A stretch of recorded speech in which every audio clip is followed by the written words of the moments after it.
नमस्कार, राजीव टाइम्स में आपका स्वागत है। हम बात कर रहे हैं बंगाल चुनाव पर, वर्तमान के विषयों पर। मेरे साथ में मौजूद है प्रदेश प्रवक्ता भारतीय जनता पार्टी से डॉक्टर प्रेम व्यास। मेरे साथ में एक और शख्सियत विराजमान है जिनका नाम है राकेश सिंह यादव। नमस्कार। जो कांग्रेस के वरिष्ठ और पूर्व महासचिव भी रह चुके हैं। आइए बात करते हैं, शुरू करते हैं बंगाल चुनाव जीता बीजेपी ने तकरीबन 200 सीट से। सबसे पहले मैं पूछना चाहूँगा डॉक्टर प्रेम व्यास से कि डॉक्टर साहब, अचानक ऐसा क्या होता है कि 200 सीट के पार, जहाँ पर कहीं से दूर दूर तक कोई नामो निशान नहीं था, मुश्किल से 77 सीट थी, अचानक ऐसा कौन सा जादू था जो आपका चल गया? नहीं, देखिए, मुझे लगता है कि जिस तरह से बंगाल में जो घटनाक्रम हुआ 2011 के बाद में, 2011 के पहले में वहां लंबे समय तक कम्युनिस्ट रहे, लेफ्ट रहा, उसके बाद कांग्रेस रहा, उसके बाद ममता दीदी को विकल्प के तौर पे वहां की जनता ने चुना था। और वहां की जनता ने चुनने का जो कारण था वो माँ, माटी और मानुष था। और माँ, माटी और मानुष को छोड़कर घुसपैठियों का संरक्षण करता वे वहां पर बन गई। और जिस तरह के घुसपैठियों के संरक्षण करता और जो माँ, माटी और मानुष के रक्षण करता थे, उनके खिलाफ में वहां पर हो गई थी। और उसी के कारण जिस तरह के तुष्टिकरण के बीज उन्होंने वहां पर बोए, वहां पर विकास नगण्य हो गया और घुसपैठिए वहां पर प्रबल हो गए। और वहां की संस्कार और संस्कृति पूर्णतः समाप्त करने की ओर ममता बानो अग्रसर हुई थी। और उसी के खिलाफ भारतीय जनता पार्टी को जनादेश मिला। और ये एक दिन का जनादेश नहीं है। 2017 में लगभग 35% वोट परसेंटेज होना, उसके बाद में लगातार जनता का विश्वास अर्जित करना, और उसके बाद में जनता के बीच में स्वीकार्यता होना, और उसके बाद में इतनी सीटें आना, तो मुझे लगता है एक लंबा समय रहा। और निश्चित रूप से उसके बाद में झालमुड़ी का स्वाद लिया है और उसके बाद में रसगुल्ला का स्वाद लिया है। तो आप सभी को भी बधाई हो। और संस्कार संस्कृति की जो विजय हुई है उसके लिए संपूर्ण भारतवर्ष में आज उत्साह मन रहा है। आप महत्वपूर्ण चीज है ये। अगर चुनाव किसी एक राज्य में होता है तो हो सकता है उसी राज्य के लोग उसका जश्न मनाए, लेकिन आम जनता पूरे भारत में, क्योंकि आज सोशल मीडिया का जमाना है, अगर राम यात्रा निकलती है, अगर यात्राएं निकलती है और उसके खिलाफ अगर पथराव जैसी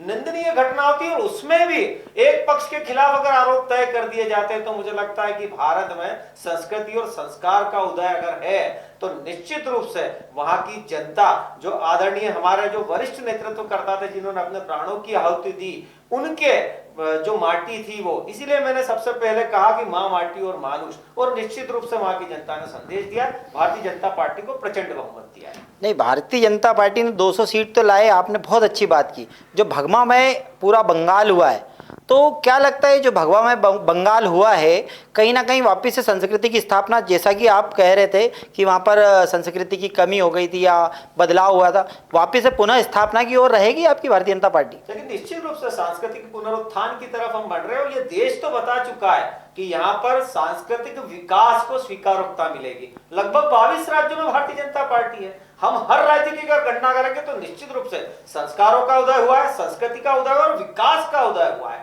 आप जितने राज्य भारतीय जनता पार्टी शासित है, आप देखेंगे वहां पर सुनिश्चित विकास हुआ है। आज लटकाने, अटकाने और भटकाने का काम नहीं होता। आज तय सीमा पे दिए गए कार्यों को संपूर्णता प्रदान की जाती है। और संस्कार और संस्कृति के तहत राम मंदिर का विरोध करने वाले लोगों को यह शायद अब संज्ञान में आ गया होगा कि 400 करोड़ से ज्यादा का टैक्स राम मंदिर चुकाता है। वहां पर अयोध्या के अंदर जितने लोग आज व्यापार व्यवसाय के साथ में, सांस्कृतिक उदय के साथ में वहां पर अपना जीवन यापन कर रहे हैं। काशी विश्वनाथ की बात कर लो, एक लंबा समय 2014 के बाद में संस्कारों का उदय हुआ है, संस्कृति का उदय हुआ, और उसके साथ में आप अगर मानेंगे तो मंदिरों की तरफ लोगों का रुझान बढ़ा है। एक तरफ होता था कि जो लोग उसको पॉलिटिकल ड्रामा कहते थे, आज वे लोग भी इस चीज को स्वीकारोक्ता प्रदान कर रहे हैं। तो मुझे लगता है कि जिस तरह से संस्कार संस्कृति के साथ में भारतीय जनता पार्टी आगे बढ़ रही है, निश्चित रूप से बंगाल की जनता, आप उसके पूर्व के बयान देखिए, उन्होंने कहा, क्लियर आउट खड़े होकर कहा कि मैंने एक कौम को रोक रखा है, अगर वो कौम हट जाएगी तो तुम्हारा क्या होगा। उसके बाद में ये बयान कि अगर सेंट्रल फोर्सेस चले जाएगी तब तुम्हारा क्या होगा।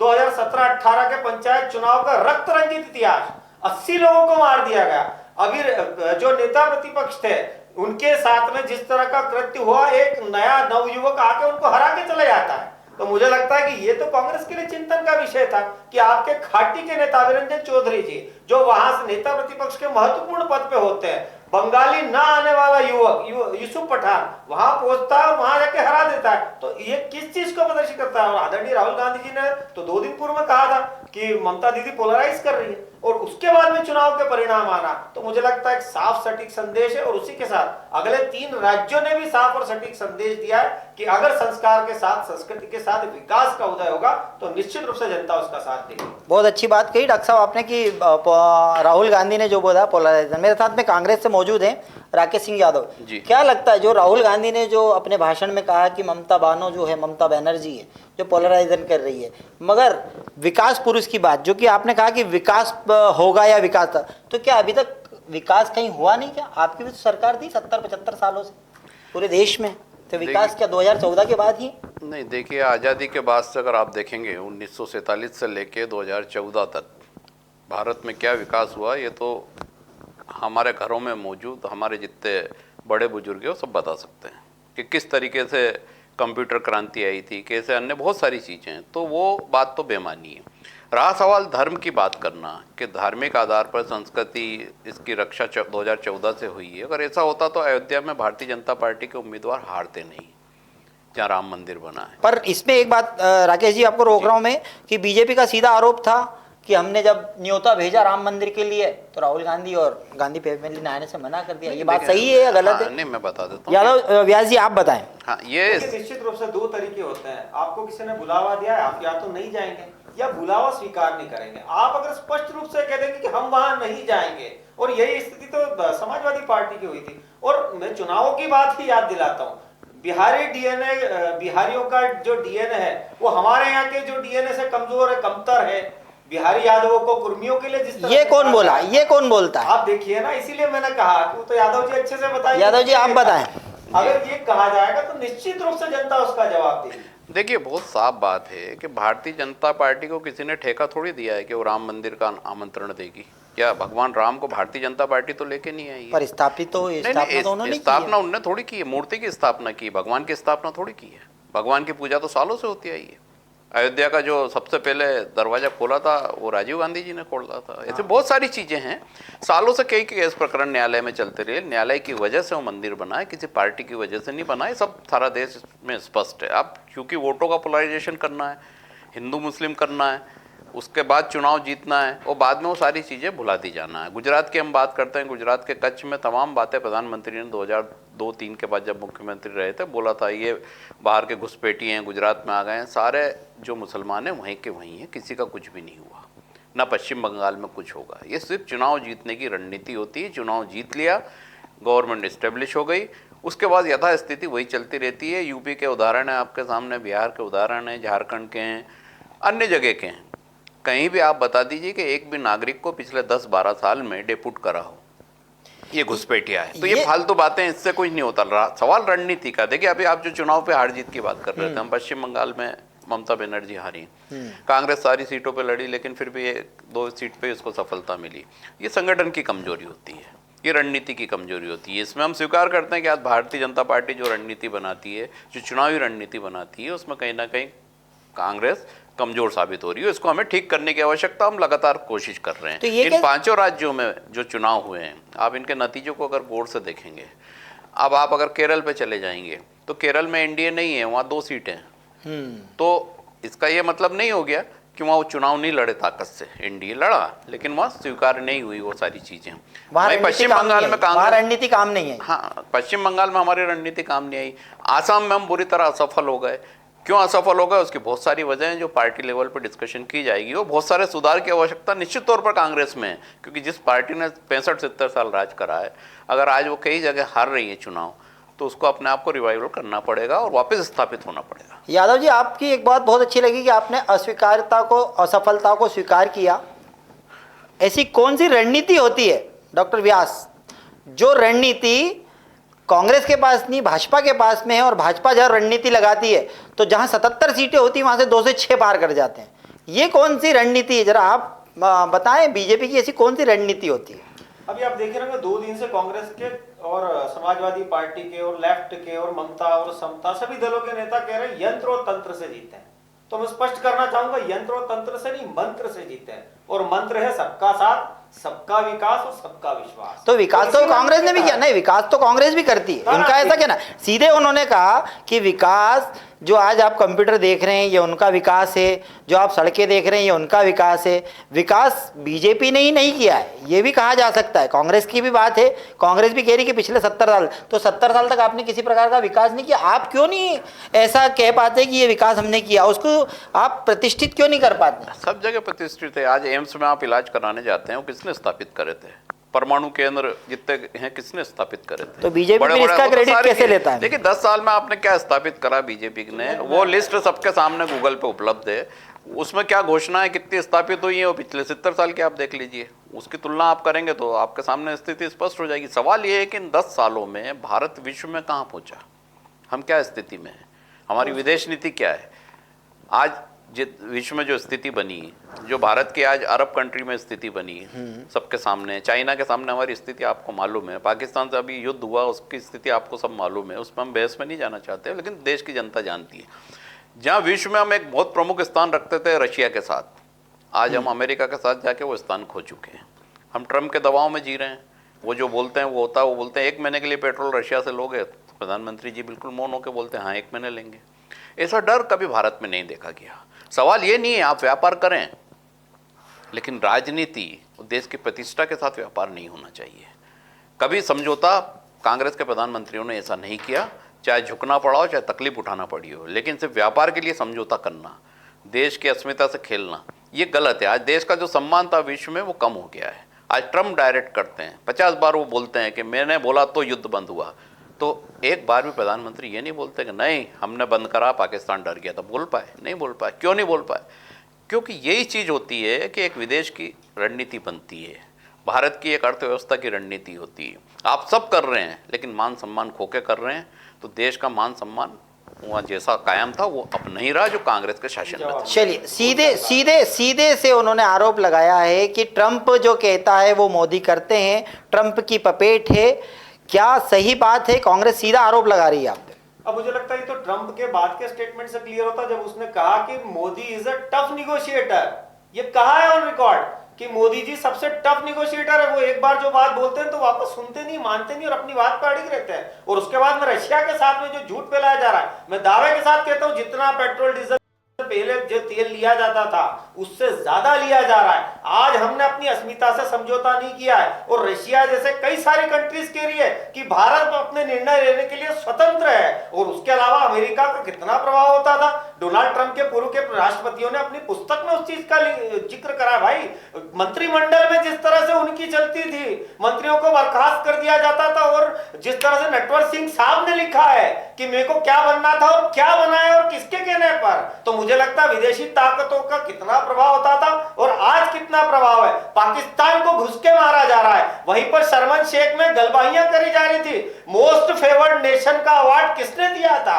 कौन कह रहा था कि पाकिस्तान से चर्चा होगी, किसी भी स्थिति में होगी, और आज हमने 3 बार घुस के मारा है। या बताइए कि भारत ने क्या किसी से समझौता करा है? आज अगर कोई हमारे यहाँ का अगर सरबजीत वहां पर पहुंचता है तो मुझे लगता है कि 24 घंटे के अंदर वहां के जो चीफ है उनके चरण कांपते हैं और वो कहते हैं कि भारत 24 घंटे में हमला कर देगा अगर हमने नहीं छोड़ा तो। ये ऑन रिकॉर्ड दिया गया बयान है। और उसके पूर्व में क्या बयान दिए जाते थे तो सहजता से समझा जा सकता। दूसरी बात है जो इन्होंने विकास को लेकर, हम ये कह रहे हैं कि विषय जो हमारा था बंगाल से लेकर के विकास तक था, मगर वो जा चुका है ट्रंप पर। विकास से विषय को वापस विकास पर लेकर के आते हैं।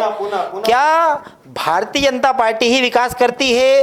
क्या नरेंद्र मोदी के आने के बाद ही विकास हुआ? कांग्रेस सीधा आरोप लगा रही है, क्या विकास हमने नहीं किया? एम्स की बात करी गई, चुनौती देता हूं 2001 तक कितने एम्स थे?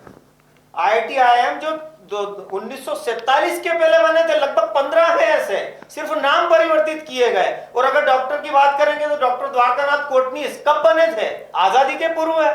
जिनका नाम ले नहीं पाए थे राहुल गांधी जी, विश्वेश्वरैया जी, वे सबसे पहले हमारे यहाँ के इंजीनियर थे। पहला पावर प्रोजेक्ट समुद्रम कब आया? राजा मैसूर के समय आया। तो क्या हमारे यहाँ विकास नहीं हो रहा था? लेकिन विकास की गति को धीमा कर दिया गया। और किसानों को लेके जो बात है, हमारे मैन्युफैक्चरिंग यूनिट्स बताइए उस समय क्या स्थिति थी? अरे हम लोग वहां से लाल गेहूं लगा के 17 साल तक खाते रहे। तो विकास की गति कितनी थी और कितना विकास होना था, इस चीज को लेके बात। आज देखिए ना, भारत ऑटोमोबाइल सेक्टर में प्रथम, मोबाइल मैन्युफैक्चरिंग में प्रथम, और बंगाल जो एक हॉटस्पॉट था कलकत्ता, जहां पर पोर्ट्स थे, जहां पर व्यापार व्यवसाय होता था, बंगाल और मद्रास प्रेसिडेंसी की 1930 की रिपोर्ट्स अगर आप देखेंगे तो साक्षरता रेट सबसे ज्यादा, व्यापार सबसे ज्यादा, उसके बाद कम्युनिस्टों ने समाप्त करा, उसके बाद कांग्रेस ने समाप्त करा, उसके बाद ममता बानो ने समाप्त करा, और वहां का युवा आज बाहर निकलने लगा। आज अगर बंगाल का युवा कहीं पर भी किसी भी प्रदेश में वो पुनः नहीं जाना चाहता था। नहीं तो एक मिनट परिस्थितियां, व्यास जी डॉक्टर साहब एक बात मुझे बताइए, क्या बंगाल में इससे पूर्व में विकास हुआ ही नहीं क्या यादव साहब इसके पूर्व में विकास था या नहीं था बंगाल में? जो सीधे डॉक्टर साहब ये कह रहे हैं, भारतीय जनता पार्टी ये कह रही है कि अब विकास होगा, तो उससे पूर्व में क्या भूखे रहते थे लोग? नहीं, क्या कपड़े नहीं पहनते थे बंगाल में? इसको ऐसे समझिए कि पिछले 10 साल 11 साल के शासन में मोदी जी के 3.5 करोड़ से ज्यादा लोग बेरोजगार हैं। सबसे ज्यादा आत्महत्या मध्य प्रदेश में हुई है किसानों की। वो देश में जो आत्महत्याओं का आंकड़ा है, अगर आप वो देखोगे 2014 से अभी तक, तो ऐतिहासिक है। महाराष्ट्र में तो वो बिल्कुल पार ही हो गया रेड लाइन के। अगर ये सब हो रहा है, मोदी जी के शासन में हो रहा है, तो मोदी जी पहले तो नेहरू जी को दोष देते थे, कांग्रेस शासन को दोष देते थे। 11-12 साल हो गए, किसानों की आत्महत्या नहीं रोक पाए, युवाओं को रोजगार नहीं दे पाए, नौकरी है नहीं, लोग सिर्फ रील बनाने में समय खराब कर रहे हैं, सिर्फ डाटा फ्री में कहीं मिल रहा है और वो भी बंद हो गया है। जितनी उनकी घोषणाएं थी, इतने उद्योग लगेंगे मध्य प्रदेश में, आप गिना दीजिए कितने उद्योग लगे। टीसीएस इन्फोसिस के नाम पे 2 प्रोजेक्ट इंदौर में आए थे, इंदौर के उसमें मात्र 14 या 15 लोग काम करते हैं। कितने? 14 या 15। नहीं, हम प्रदेश की बात करेंगे। हाँ, प्रदेश की बात कर रहा हूँ मैं। प्रदेश के 14 या 15 लोग बात कर रहे हैं। वर्तमान में अगर बंगाल में, नहीं, मेरी बात तो सुनिए, ये मध्य प्रदेश से आप बंगाल में भी चले जाइए।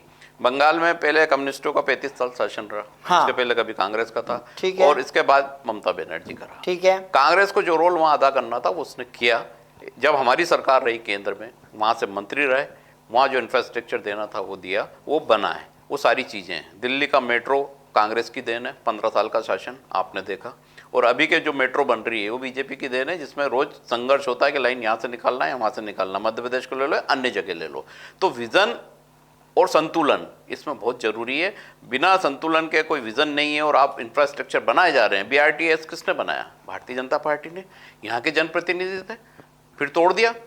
अभी मेट्रो बना रहे हो, फिर गड्ढों में आप मिट्टी भर दोगे। आपका कोई विजन ही नहीं। आज की खबर है, मेट्रो में किटी पार्टी होगी, नाच गाना होगा, क्योंकि लोग नहीं है। मैंने तो उसमें लिखा उनको, मेट्रो के प्रबंधक को, कि इसमें चलित उठावना भी कराओ, शोक सभा भी कराओ, उससे पैसा कमाओ, वो कम से कम घाटा पूरा कर लो। बात मैं पुनः एक बार बोल रहा हूँ, मध्य प्रदेश में भी आएंगे हम, हमारी जनता मध्य प्रदेश की है, पर वर्तमान में क्या बंगाल में नया बंगाल कैसा होगा? डॉक्टर साहब, आपकी सरकार के 77 थे, 200 पार हो गए, आने वाला नया बंगाल किस तरीके से होगा, जरा बताएं। मैं दोनों बातों के जवाब देता हूँ। एक तो बंगाल में भी जो आंकड़ा आया था युवा बेरोजगारों का, लगभग 80 लाख से ज्यादा युवाओं ने रजिस्टर करा था।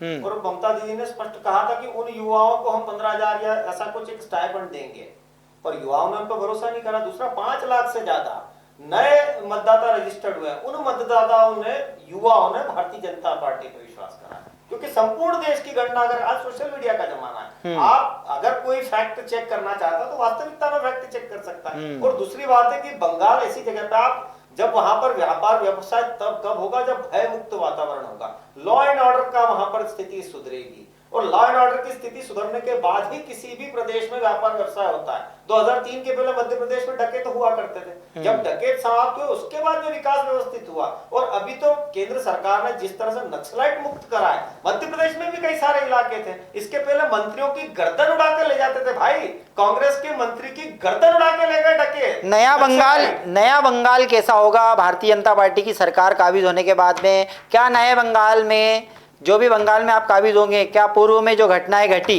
उन पर रोक लगेगी? वहां पर एक कांड ऐसा होता है, हॉस्पिटल में एक बिटिया की अस्मत लूटी जाती है, इस तरीके की घटनाओं पर रोक लगेंगे? वहां पर घुसपैठिए जो आते थे, क्या घुसपैठियों पे आप रोक लगाएंगे? क्या बीजेपी की प्लानिंग होगी? और सबसे बड़ा सवाल ये कि बंगाल का मुख्यमंत्री कौन होगा? ये 3 सवाल है आपके पास, बताएं। देखिए, धीरे धीरे से मना, धीरे धीरे सब हुए, माली सींचे सो घड़ा ऋतु आए फल हुए।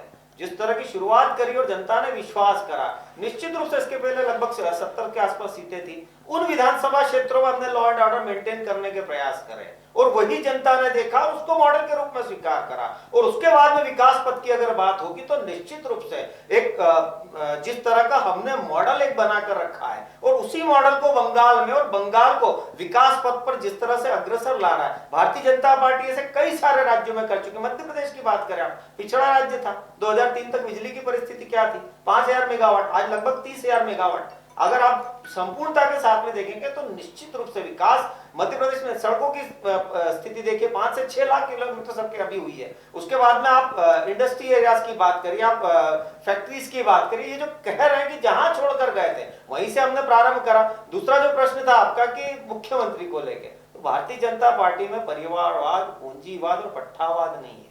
Bharatiya Janata party cadre based party है। हमारे यहाँ संगठन होता है, पार्लियामेंट्री बोर्ड होती है, तो तय करते हैं कि कौन व्यक्ति जनता के मध्य में ज्यादा सुलभता के साथ में कार्य करेगा, कौन व्यक्ति है जो जनता की स्वीकारोक्ता के साथ में संस्कार और विकास को समकक्ष लेके चलेगा। और निश्चित रूप से ये हमने जिस राज्य में देने का कार्य करा है उस राज्य में हम रिपीट हुए। एक राज्य आप बता दीजिए कांग्रेस का जहां पर कांग्रेस सत्ता में रही हो 5 वर्ष और उसके बाद रिपीट हुई हो। अभी जो 2 राज्य थे वहां से भी कांग्रेस का पलायन हुआ। तो मुझे लगता है कि नीति, नेतृत्वकर्ता और निर्णय क्षमता, ये तीनों भारतीय जनता पार्टी की पहचान है। इसीलिए आज जनता भारतीय जनता पार्टी के साथ है। बहुत अच्छी बात कही आपने। मुख्यमंत्री के बारे में बात करेंगे, छोटा सा एक अंतराल का समय है, अंतराल के बाद में डिबेट जारी रहेगी। कौन होगा बंगाल का मुख्यमंत्री ये बताएंगे। जब मुद्दे बढ़ते हैं और सुनवाई कम हो जाती है, जरूरत होती है एक ऐसी आवाज की जो सीधे जनता से जुड़े। अब हर गली हर मोहल्ला बनेगा खबर का हिस्सा, जहां उठेगा हर सवाल जनहित के मुद्दों, बेबाक अंदाज बिना किसी दबाव के, सिर्फ सच और जनता की आवाज। राजीव टाइम्स लेकर आ रहा है एक खास कार्यक्रम, जनता के बीच जनता की बात। हम आ रहे हैं आपके बीच, आपकी आवाज को बुलंद करने। देखना ना भूलें राजीव टाइम्स पर, क्योंकि अब बात होगी जनता के हक। अंतराल के बाद पुनः आपका राजीव टाइम्स में स्वागत है। बात चल रही है कौन होगा बंगाल का मुख्यमंत्री। डॉक्टर साहब, सीधे तौर पर जो नाम चल रहे हैं, तकरीबन 5 लोगों के नाम रेस में हैं। किसके नाम पर मोहर लगने वाली है? क्या कार्यप्रणाली होगी आपकी भारतीय जनता पार्टी की? क्या वही इतिहास दोहराएगा कि पंक्ति की तीसरी लाइन वाला व्यक्ति मुख्यमंत्री होगा, या जिन लोगों ने जमीन पर काम किया उनको मौका मिलेगा? आपसे सवाल के पहले मैं 1 मिनट के लिए राकेश यादव जी के पास जाऊंगा, फिर पुनः आपके पास आता हूं।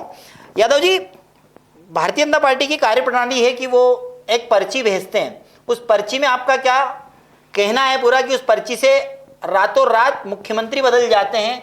जो 3-3 टर्म ले चुके होते हैं, अचानक एक चिट्ठी आती है और उस चिट्ठी में इतिहास बदल जाता है। देखिए, भारतीय जनता पार्टी, आज की जो भारतीय जनता पार्टी है वो 2 लोगों की पार्टी है, मोदी और अमित शाह जी की। उनको जो समझ में आता है वो निर्णय करते हैं। आपने मध्य प्रदेश, राजस्थान, छत्तीसगढ़ का उदाहरण देखा कि अभी जो बात हो रही थी कि हम सबसे सलाह करके मुख्यमंत्री बनाते, किससे सलाह हुई? जो मुख्यमंत्री के दावेदार थे, विधायक, चुने हुए विधायक, उनसे तो पूछा ही नहीं गया। एक चिट्ठी आती है, बोला जाता फला मुख्यमंत्री, सब बोलते हैं जय हो जय हो। ये मोगम्बो खुश हुआ वाली पार्टी है, उस पैटर्न पे चलती है। 2 ही लोग जो चाहेंगे वो होगा। पश्चिम बंगाल में भी वही होगा कि कोई थम्सअप को बिठाया जाएगा जो वो उनके इशारे पे चले। कोई भी बुद्धिमान नेता को वो बिठाना पसंद कभी करेंगे ही नहीं, क्योंकि उनका उद्देश्य सत्ता को हासिल करके अपने एक सूत्र से चलाना है, किसी को इंडिविजुअल हैंड नहीं देना। अभी आप यूपी की हालत देखिए, थोड़े दिन बाद योगी भी किनारे कर दिए जाएंगे। तो वो राकेश यादव जी का सीधा कहना कि चिट्ठी पर सस्पेंस बाकी है, जो यस मैन होगा वही आगे चलेगा। डॉक्टर साहब, पूरे विषय पे आपका क्या मार्गदर्शन? देखिए, परसेप्शंस पे राजनीति नहीं होती है, और मुझे लगता है कि आदरणीय यादव जी को क्या स्टेट बॉडी की तरफ से बताया गया, पार्लियामेंट्री बोर्ड की तरफ से बताया गया, क्योंकि पार्लियामेंट्री बोर्ड और स्टेट बॉडी बैठती है और उसके बाद तय होता है, सार्वजनिक नाम तय किया जाता है। नहीं, पर चिट्ठी नहीं, यहाँ डॉक्टर साहब मैं आपको रोकूंगा।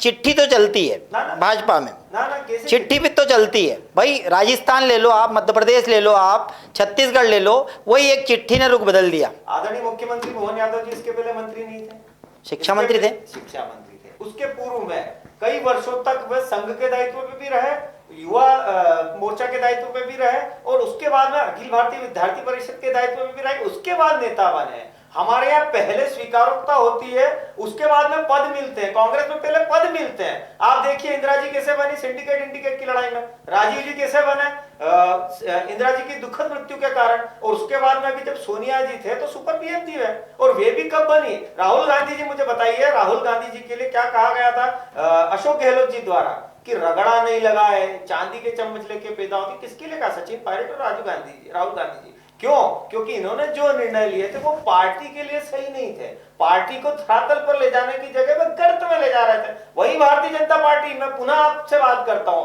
पूरे देश में जितने नेता है वे धरातल पर स्वीकारोक्ता प्राप्त कर रहे हैं।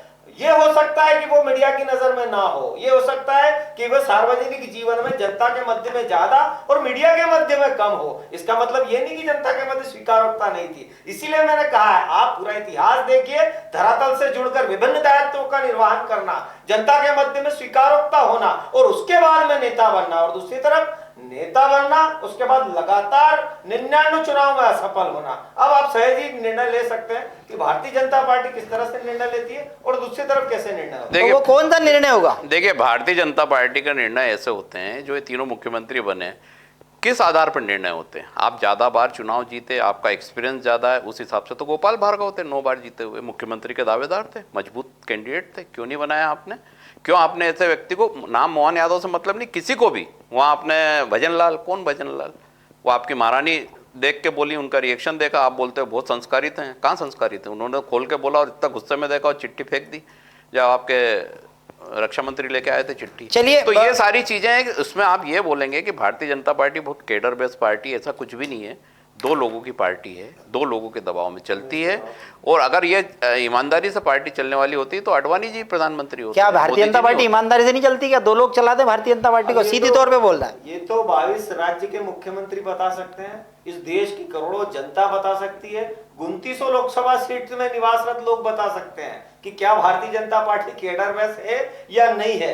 असफलता और सफलता के मध्य जो दूरी जनसंघ के समय से तय की गई है, निश्चित रूप से हमारे फाउंडर मेंबर्स ने वास्तविकता में कभी अपना समझौता नहीं करा। हम 2 थे तब भी वही थे, और आज जब हम जिस तरह से आज पूरे देश में तब भी वही है। लेकिन मुख्य ये कि आज मुस्लिम लीग का समर्थन लेकर कौन लोग चल रहे हैं। आप तो उस समय भी विरोध करा था, आज भी हमने हमारी विचारधारा के साथ कोई विरोध नहीं करा। उस समय आपको ध्यान है, राम मंदिर वाले समय पर कई सारी राज्य सरकारें बर्खास्त की गई थी। क्यों?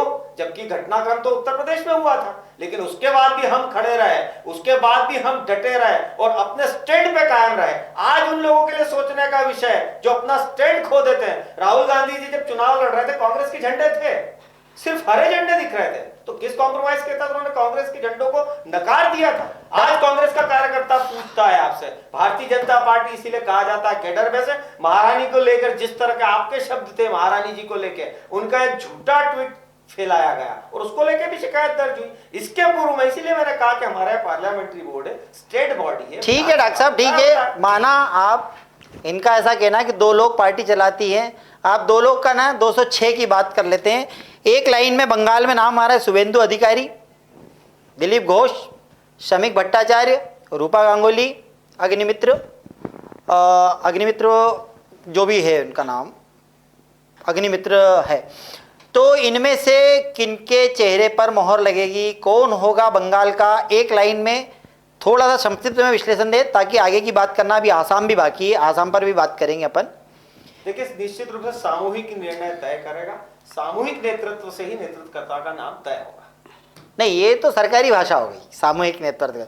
फिर भी किसी न किसी के, भाई सबकी अपनी एक जमीनी पकड़ है, सबकी अपनी क्वालिटीज है, कौन हो सकता है? नहीं, भारतीय जनता पार्टी में तो सभी नेता कैडर बेस्ड है, सभी नेता उस लायक है कि मुख्यमंत्री, आप देखिए ना पूर्व के निर्णय के हिसाब से। इसीलिए कहा कि हमारे यहाँ सामान्य कार्यकर्ता भी मुख्यमंत्री और प्रधानमंत्री के पद तक पहुंचता है, तो हमारे हर कार्यकर्ता उस पद के लायक है। निश्चित रूप से सामूहिक नेतृत्व उसको तय करेगा।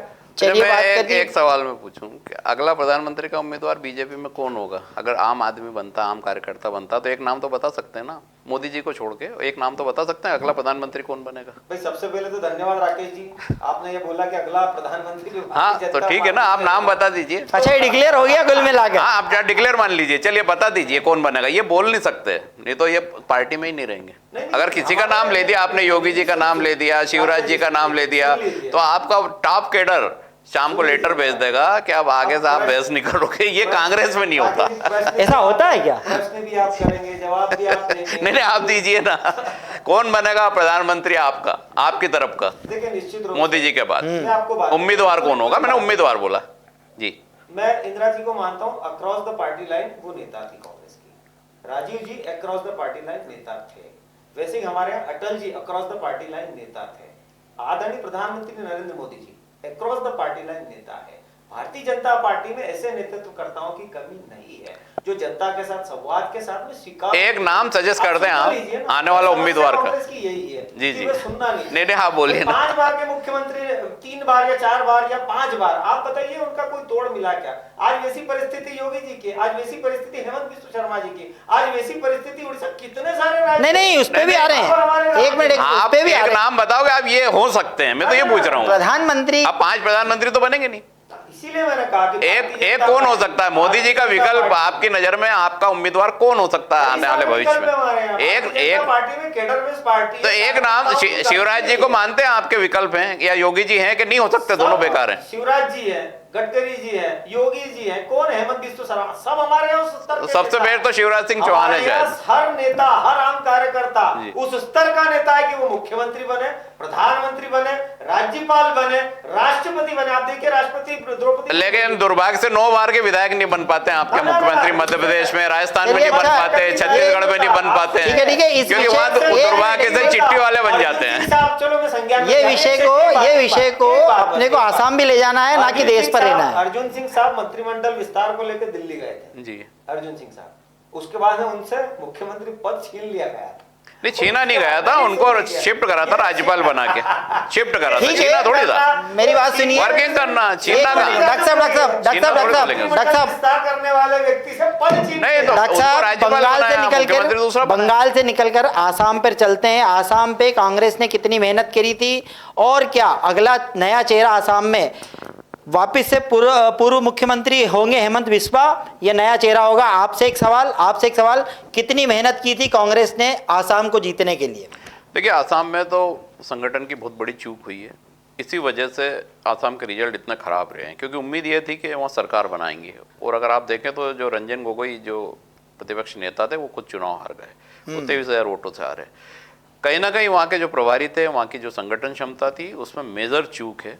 क्या विकास आड़े आया? क्या हेमंत बिस्वा की प्लानिंग आड़े आई? नहीं रणनीति आड़े आई। बीजेपी की रणनीति कांग्रेस की रणनीति से भारी पड़ी, निश्चित तौर पे ये कहा जा सकता है। रणनीति भारी पड़ी। और दूसरी बात, विकास का लड़ाई नहीं थी, कांग्रेस जीतने की स्थिति में थी। और अगर जीतते जीतते सब जगह हारी और उसकी स्थिति बहुत खराब हुई, 20 के अंदर सीटें चली गई, तो निश्चित तौर पे ये हमारी चुनाव की रणनीति की मेजर चूक थी। इसलिए हमने वो राज्य लूज करा है और उसकी समीक्षा की जाएगी। चलिए, समीक्षा का विषय कांग्रेस का, सीधी सी बात, हेमंत बिस्वा पुनः मुख्यमंत्री की शपथ लेंगे या भारतीय जनता पार्टी की कार्यप्रणाली कि 3 टर्म होने के बाद में चौथा नया मुख्यमंत्री होता है? क्या असम में नया मुख्यमंत्री का चेहरा होगा या पुनः रिपीट किया जाएगा? देखिए 2 बातें होती, जनता के मध्य में स्वीकारोक्ता वो निश्चित रूप से अभी वर्तमान मुख्यमंत्री जी की है। दूसरी तरफ अगर केंद्र में ज्यादा उनकी स्वीकारोक्ता या केंद्र में उनकी आवश्यकता होती है तो भारतीय जनता पार्टी तय करती है, उसको केंद्र में भी दायित्व दिए जाते हैं या राज्य में पुनः दायित्व दिए जाते हैं। तीसरी बात है जो कांग्रेस की परिस्थिति, धुबरी बरबेटा, कई सारी सीटें थी, करीमगंज, आप देखिए किसी एक विशेष दल के लिए सहानुभूति और एक विशेष दल के लिए जिस तरह का जो क्रियाकलाप वहां पर हुआ उसके कारण लोग उद्वेलित हुए। जब हेमंत बिस्व शर्मा जी जब राहुल गांधी जी से मिलने गए थे, ये उनके मुख से कहा गया और आज तक राहुल गांधी जी ने ये नहीं कहा कि ये गलत कह रहे हैं। कुत्ते की प्लेट में बिस्किट दिए गए थे उनको और कहा गया था कि जब तक ये नहीं खाएंगे राहुल गांधी जी नहीं मिलेंगे। ये वाकई में उन्होंने एक डिबेट इंटरव्यू के दौरान कहा। तो अगर इस तरह का कृत्य आपके खाटी नेताओं के साथ, इसीलिए मैंने अभिरंजन चौधरी जी की भी बात कही कि उनको भी एक सामान्य व्यक्ति आके हरा देता है, लेकिन कांग्रेस पार्टी संज्ञान नहीं लेती। जिस तरह से एक नेतृत्वकर्ता राहुल गांधी जी से मिलने जाते हैं और उनको कुत्ते की प्लेट में बिस्किट दिए जाते हैं, कुत्ते के खाने की, तो उसके बाद में विरोध जायज है। और उसके बाद में जिस तरह का वहां की जो डेमोग्राफी चेंज और जिस तरह के 10.5 लाख वोटों से जीतना, धुबरी बरबेटा आप सीट देखिए तो वहां पर विशेष कौम का प्रभाव होना और उस प्रभाव को स्वीकार करना कांग्रेस के द्वारा। आप मुझे बताइए कितने टिकट थे, कितने टिकट किस विशेष समुदाय को दिए गए और एक समुदाय पे कितना विश्वास करा गया। देखिए, मुझे लगता है कि वास्तविकता में आज जनता ये समझती है, जनता विकास की राजनीति को चुनती है और संस्कारों की राजनीति को चुनती है। भारतीय जनता पार्टी वाक्चातुर्यता में तो आगे है, ये तो डॉक्टर साहब ने अभी सिद्ध कर दिया। हमने उनसे एक लाइन में पूछा कि क्या हेमंत बिस्वा पुनः मुख्यमंत्री होंगे, डॉक्टर साहब वो अभी तक क्लियर नहीं कर पाए। पुनः एक बार जनता के बीच में वही सवाल आता है, क्या आसाम के मुख्यमंत्री हेमंत बिस्वा होंगे या कोई नया चेहरा होगा? देखिए, मैं पुनः आपको अपनी बातों से, अपने शब्दों से बताता हूँ। एक सामान्य कार्यकर्ता की तरह मैं भी भारतीय जनता पार्टी में कार्य कर रहा हूँ, और जैसे आप और हम हैं, इसीलिए मैंने कहा कि उसके लिए एक समूची पार्लियामेंट्री बोर्ड है, उसके लिए स्टेट बॉडी है, उसके लिए विधानसभा विधायक दल अपना नेता चुन। बात वही हो गई, चिट्ठी पर आकर के अटक गई है बात। ना चिट्ठी की राजनीति को तो हरियाणा ने नकार दिया है, चिट्ठी खर्ची पर्ची सबको नकार दिया है। उसके बाद ही तो उदय हुआ भारतीय जनता पार्टी का पुनः उन राज्यों में। तो चिट्ठी से जनता, आप देखिए, स्वीकारोक्ता जनता के मध्य होना चाहिए। जो भी नेता दिया है उसकी स्वीकारोक्ता पार्टी के मध्य और जनता के मध्य समानांतर होगी, तभी भारतीय जनता पार्टी या किसी भी पार्टी को स्वीकारोक्ता मिलेगी। और भारतीय जनता पार्टी द्वारा दिए गए हर नेता, हर राज्य का उदाहरण देख लीजिए, जब भी नेता दिया है तो जनता ने उसको स्वीकार किया, क्योंकि पहले वो धरातल पर कार्य किया है, पहले वो जनता के मध्य में अपनी स्वीकारोक्ति पाया, उसके बाद नेता बना है। सिर्फ ऊपर से खर्ची पर्ची और पट्टावाद, पूंजीवाद और परिवारवाद के तहत नहीं बना है। राजनीतिक चर्चा बहुत अच्छी चल रही है, इसे लंबा चलना भी चाहिए, पर समय की अपनी एक सीमा होती है। इस डिबेट को हम यहीं करेंगे, अंतिम में एक एक रैपिड फायर राउंड लेंगे, एक एक क्वेश्चन दोनों से।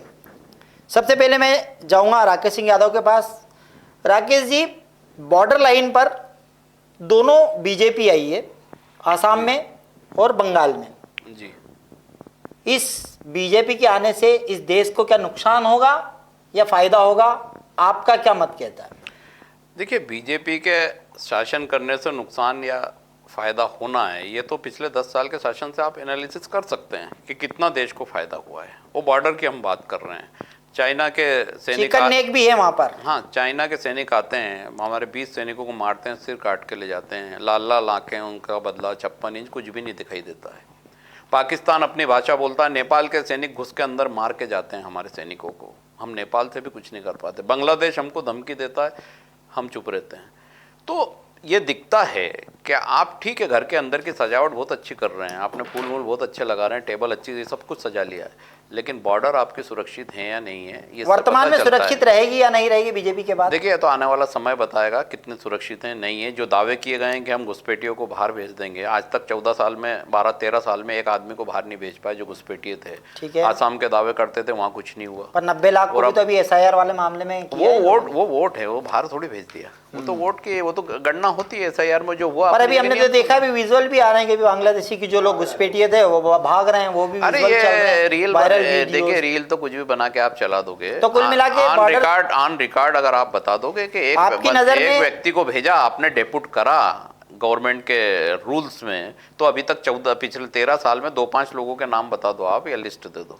आपकी नजर में सुरक्षित नहीं है अभी भी बॉर्डर? नहीं, बॉर्डर तो सेनाओं की वजह से सुरक्षित है, लेकिन हमारी जो विदेश नीति है वो सही नहीं है, इसलिए देश को शर्मिंदगी उठाना पड़ती है। ठीक है डॉक्टर साहब, चलते चलते भारतीय जनता पार्टी बंगाल में काबिज हुई है और असम में काबिज हुई है, इन दोनों को बॉर्डर लाइन कहा जाता है। कितना फायदा होगा देश की जनता को इन सरकार के आने से? मुझे 2 मिनट का समय है। टेढ़ जाने सब पूजे ही काहू, वक्र चंद्रमा ही कृष ही न राहु। जब चंद्रमा वक्र होता है ना, तो राहु भी उसका ग्रहण नहीं करता है। तो जिस तरह से आज बॉर्डर सुरक्षित हुई है, मुझे लगता है कि BSF ने और ये ममता दीदी का जो समर्थन कर रहे हैं, एक दिन बाद राहुल गांधी जी ने फोन लगा के कहा कि सांप्रदायिक ताकतों से लड़ना है, और एक दिन पहले कह रहे थे कि पोलराइजेशन हो रहा है, और BSF ने तो वहां बकायदा हाईकोर्ट में बात रखी कि ममता दीदी जमीन नहीं दे रही तार फेंसिंग के लिए, और उनका समर्थन कौन कर रहा है? तो कौन चाहता है कि सुरक्षा जो बॉर्डर से सुरक्षित ना रहे? दूसरा, श्री प्रकाश जायसवाल जी, कांग्रेस के मंत्री, उन्होंने 2004 से 2014 के मध्य स्वीकारा था कि 2 करोड़ घुसपैठिए भारत में, और 2014 के बाद का गृह मंत्रालय का रिकॉर्ड उठा के देखो, हर साल रिपोर्ट हो रहा है। और रोहिंग्याओं को लेके कौन लोग थे जो सड़क पर बैठ गए थे और समर्थन कर रहे थे कि क्या मानवता नहीं है, क्या इनके अधिकार नहीं है? तो ये सहजता से ही समझा जा सकता है कि कौन घुसपैठियों के साथ है और कौन घुसपैठियों के खिलाफ है। दूसरी तरफ बॉर्डर सुरक्षित हुई है, आज फेंसिंग कई सारे एरिया में हुई है।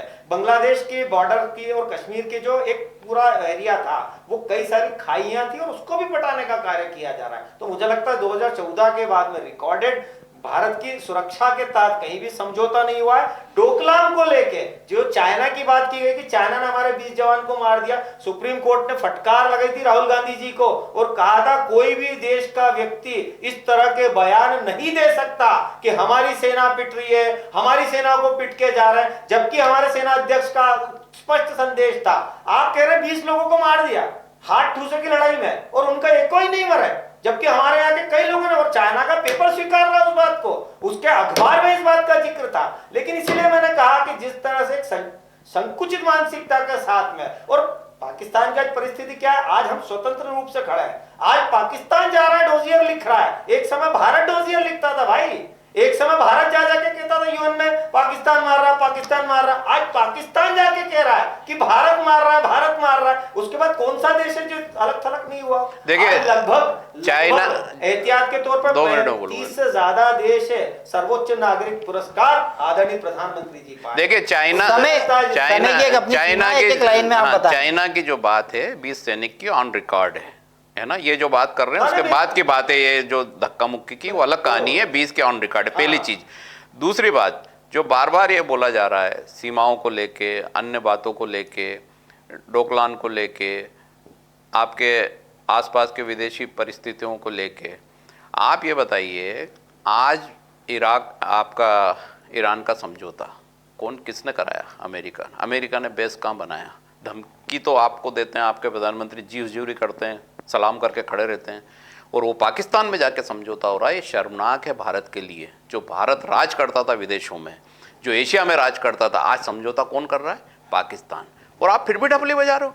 चलिए ठीक है, क्या स्थिति है आपकी? आप देखिए, देश और विदेश की नहीं हो रही है। पाकिस्तान समझौता कर रहा है यूएस का, मेरी बात स्वीकार कर रहा है, स्वीकार कर रहा है, ये पूरा युद्ध उन्होंने रुकवाया। स्वीकार कर रहा है, आपके जो विश्व गुरु हैं वो बैठे रह गए। बात देश और विदेश की नहीं हो रही है। विश्व गुरु फेल हो गए। आज अगर भारत को अपमानित कर दिया, पाकिस्तान लीडर बन गया एशिया का, और हमारे विश्व गुरु कुछ नहीं कर पाए। नहीं डॉक्टर साहब, समय की एक मर्यादा है। बात देश विदेश की ना हो रही थी, बात तो प्रदेश की हो रही थी, मगर चले गई देश पर।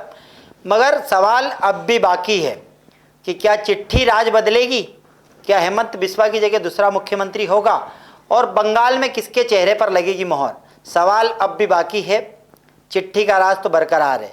कांग्रेस ने अपना पक्ष रखा, बीजेपी ने अपना पक्ष रखा। डॉक्टर साहब आपका बहुत बहुत धन्यवाद। राकेश यादव जी आपका भी बहुत बहुत धन्यवाद। चर्चा चलती रहेगी, चर्चा होती रहेगी। राजीव टाइम्स के साथ बने रहें राजनीतिक चर्चा पर। जब मुद्दे बढ़ते हैं और सुनवाई कम हो जाती है, जरूरत होती है एक ऐसी आवाज की जो सीधे जनता से जुड़े। अब हर गली हर मोहल्ला बनेगा खबर का हिस्सा, जहां उठेगा हर सवाल जनहित के मुद्दों, बेबाक अंदाज बिना किसी दबाव के, सिर्फ सच और जनता की आवाज। राजीव टाइम्स लेकर आ रहा है एक खास कार्यक्रम, जनता के बीच जनता की बात। हम आ रहे हैं आपके बीच, आपकी आवाज को बुलंद करने। देखना ना भूलें राजीव टाइम्स पर, क्योंकि अब बात होगी जनता के हक